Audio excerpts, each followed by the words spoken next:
Brain tumors in children most often occur in the posterior fossa. The most common benign brain tumor is a low-grade juvenile pilocytic astrocytoma. The most common malignant brain tumors in children are the medulloblastoma and PNETs. Common presenting signs in children include headache, vomiting, and papilledema. In infants, they may present with increasing head circumference because the sutures in the skull bones have not yet closed. The kids may also present with focal neurological signs and/or seizures just like in adults. Certain forms of genetic disorders like neurofibromatosis and tuberous sclerosis are associated with an increased risk of astrocytomas. The only way to know for sure the type of tumor is to do a biopsy. This is what the pilocytic astrocytomas look like. Pilocytic tumors are typically cystic nodules on radiologic imaging. On biopsy, you'll see bipolar cells with GFAP-positive hair-like processes. This makes some sense given the name of the tumor, since pilocyte literally means hair-like cell. The tumor may also have so-called Rosenthal fibers, which are swollen pink axons, not shown in this slide. Medulloblastomas are highly malignant and carry a poor prognosis. They are, however, very sensitive to radiation therapy, and they're among the class of pediatric tumors called small blue cell tumors. PNETs are a special type of medulloblastoma with a very low degree of differentiation. On biopsy, you can see cells with small hyperchromatic nuclei and scant cytoplasm with occasional Homer-right rosettes, in which the tumor cells are concentrically arranged around eosinophilic spaces. Ependymomas are uncommon glial tumors that arise from the ependymal cells lining the ventricles. They're usually slow-growing tumors, most commonly arising in the fourth ventricle.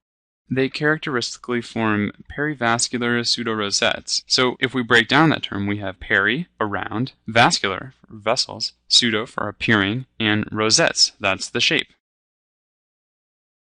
Hemangioblastoma are characterized by lipid inclusions, which you'll see in the photo as the red staining, that occur amid delicate capillaries, along with intervening large cells that have foamy cytoplasm. If we break down the term, hemangio for blood vessels, blast meaning very undifferentiated cells, and oma. The main thing to remember is that these tumors are commonly associated with von Hippel-Lindau syndrome. What other tumors did we mention that are associated with VHL? So there were several: retinal angiomas, renal cell carcinoma, pheochromocytoma, pancreatic cysts, and also neuroendocrine tumors. Craniopharyngiomas are often confused with pituitary adenoma because they occur in the same area, the sella turcica. They are derived from epithelial cells of Rathke's pouch. Craniopharyngioma can cause similar symptoms to a pituitary adenoma by its compression of nearby structures. Compression of the optic chiasm causes a bitemporal hemianopia. Compression of the pituitary stalk may cause growth abnormalities, but these tumors can be distinguished from pituitary adenomas, as craniopharyngiomas often have cysts and calcifications seen on radiologic imaging. Also, the hormonal profile is different. In pituitary adenoma, you will see hypersecretion of one hormone, whereas in craniopharyngioma there is hyposecretion and there may be a mixed hormonal picture. There should be something in the question prompt to direct you to the right answer.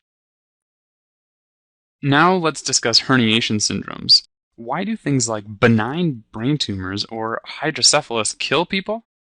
Well, it's because they increase the intracranial pressure, and this eventually causes herniation of brain tissue into other compartments, which results in the compression of certain vital structures, causing coma or death.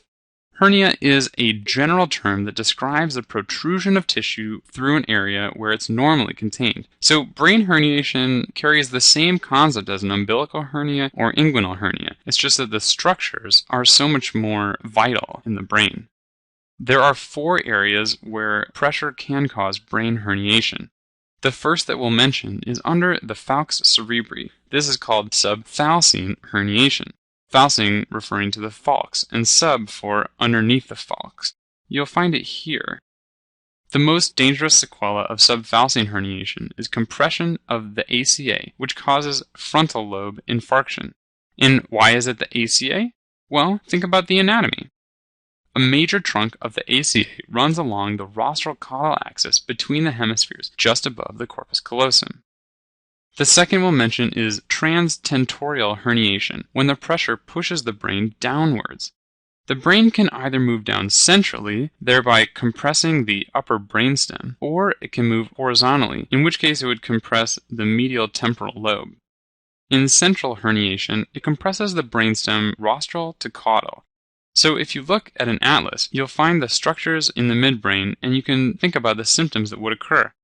A major portion of the midbrain is devoted to the reticular system, which mediates consciousness and arousal. So first, the patient becomes confused and drowsy. The nuclei of cranial nerve 3 are in the midbrain, so the pupils become small and react very little. They have so-called doll's eyes.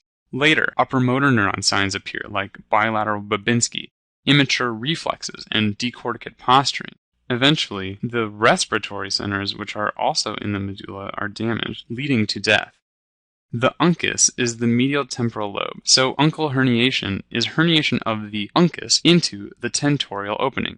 We'll discuss this more in the next slide. Lastly, the cerebellar foramen magnum herniation is the downward displacement of the cerebellar tonsils through the foramen magnum. What does this cause? Well, if you think about the Arnold-Chiari malformation, which is pretty much the same thing, you'll know the syndrome. The identifying feature will be paresthesias over the shoulders and loss of deep tendon reflexes in the arms due to compression of the dorsal side of the cervical spinal cord. Also, think about mass effect. The patients will have pain in the neck. They might also develop medullary signs. These would eventually lead to death due to impairment of the respiratory centers within the medulla. Now, when we consider uncal herniation, it's important to think about the anatomy in order to predict the syndrome. The pressure will injure the ipsilateral oculomotor nerve, so there is ipsilateral pupillary dilatation. This is the classic presenting sign of uncal herniation. Ipsilateral pupillary dilatation. The pressure may compress the PCA, so there is infarction of the occipital lobes, mediating vision. The contralateral cerebral peduncle is compressed by the laterally displaced midbrain, so it's actually an ipsilateral hemiplegia. Eventually, the pressure crushes the midbrain, leading to vascular occlusion of the arterioles and veins to the brainstem. These are called Durée hemorrhages. Once the midbrain and pons are compromised, stupor, coma, and respiratory failure ensues. Now we'll just briefly mention some differential diagnoses for brain lesions. Much of diagnosis in neurology is based on the focal neurological findings and radiologic imaging, so this is just a quick handy aid of some high-yield lesions. Now, what if you had a ring-enhancing lesion, particularly if that was in an AIDS patient? Here, your top idea is AIDS lymphoma occurring in the CNS. What about a heterogeneous appearing lesion with ring enhancement in a 65-year-old man? Maybe this person has new-onset seizures. Now, what are you thinking about? How about GBM, glioblastoma multiforme? And last, a uniform lesion attached to the meninges in a 40-year-old woman presenting with new-onset seizures? Alright, attached to meninges, so meningioma.